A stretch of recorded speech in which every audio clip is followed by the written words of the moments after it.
So, hi, welcome to this video. I bought the tritone Koh-I-Noor multi-layered colored pencils lately, and I was really interested in having them because I saw a video of an art subscription box that had the small pack in it, and ever since that day I was really wanting to get them. Maybe you know I'm from Germany and it's a bit harder, even though they're from Czech, if I recall correctly, to get some of the more fancy art supplies. So I ordered them, I found them on Amazon. There was a third marketplace seller, I can't remember, and it was for over 60 euros, which is not cheap. They're basically not on par, but extremely close to Polychromos price-wise. The thing is, then they got lost in the package. No, in the post. I'm sorry, in the post, and they were gone. So I ordered a second pack, and well, I tried them out, and I'm really intrigued. Right now you see me making a swatch card for the different colors. There's also one blender in the pack, and at first I thought they're really useless, but to be honest, they are useful. Of all the things that normally you get in packages, like I'm not a fan of blenders because I have the feeling you like also buff the color, make it more hard to layer it. But I have to be honest, I really like the thing, especially for gradients. It's really good for gradients. So if you don't know what tritone basically is, it's 3 different colors in one pencil, and the thing is, you have the 3 colors at the back. You can see what it is. There's it's from Czech, the Czech Republic, and they're also named, which is really good. But I don't think that the names are appropriate to some colors. I don't know, especially like Spanish Night. I don't know what they're trying to tell me, but my Spanish Nights weren't that dark. Or there's a second meaning to Spanish Nights. Who knows?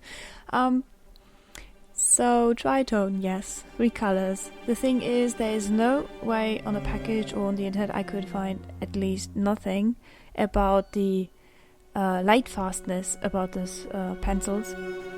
And a bit worried because they're really good. Like really good. I love them a lot. I love drawing with them. I love making gradients with them.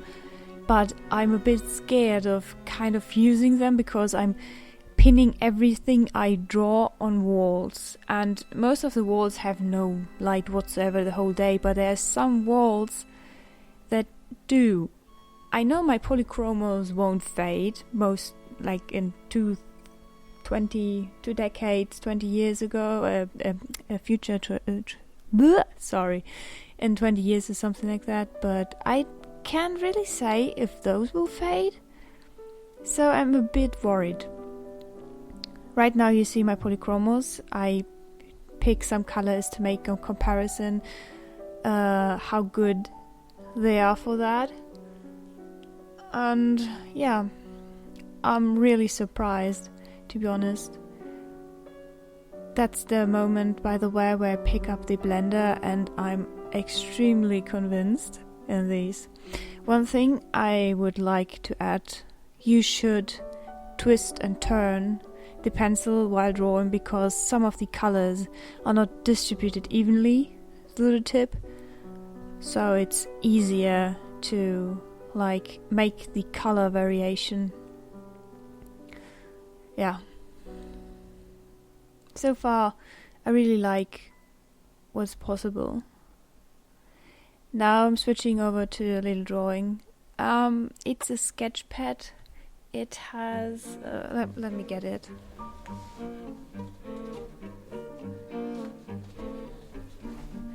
So the name is... it's from Hanemühle, a German brand. It's rough paper, 200 GM, 95 lbs. It's 8 by 10.5 centimeters or 3.1 by 4.1 inches paper block. It's more for watercolors. It's watercolor paper basically, but it's rough, so I thought that using it would enhance the amount of pigments that could go on the paper, because I wanted to shade it and realized that on normal paper layering them is really hard and not that easy. Normally you have a light touch and go harder and harder with every layer with pencils. It's not possible with them, not in a way you would be able to do like polychromos, for example, which makes it more of a tough thing to work with.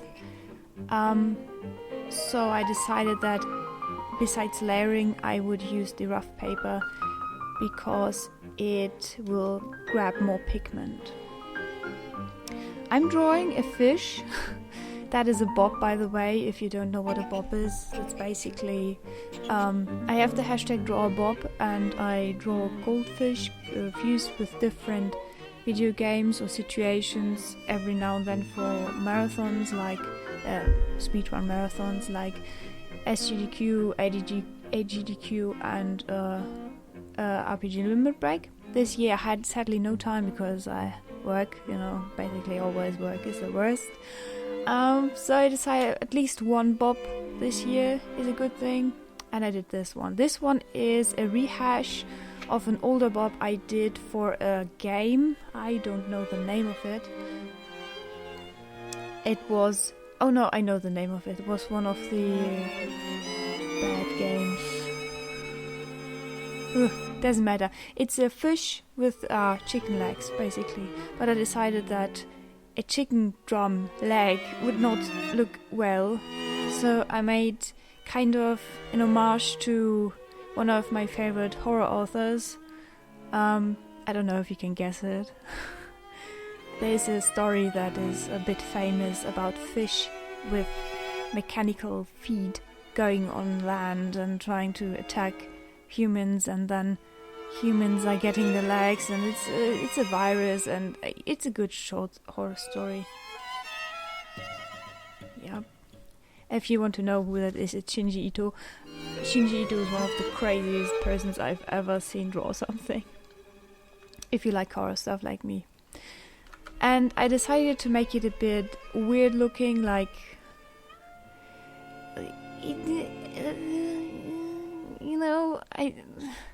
It's not easy to use words sometimes, and especially in that case, you will think, oh my god, what the heck is she doing?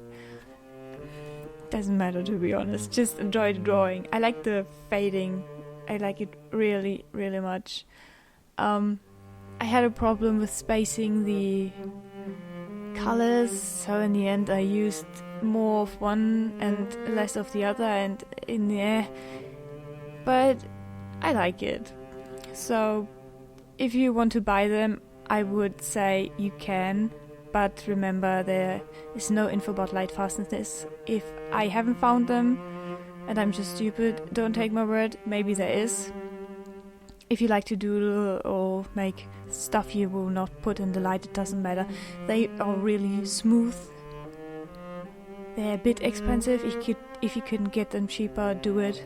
I would highly recommend that you get them. So, thank you very much. Have a nice day and see you next week, I guess. Bye bye.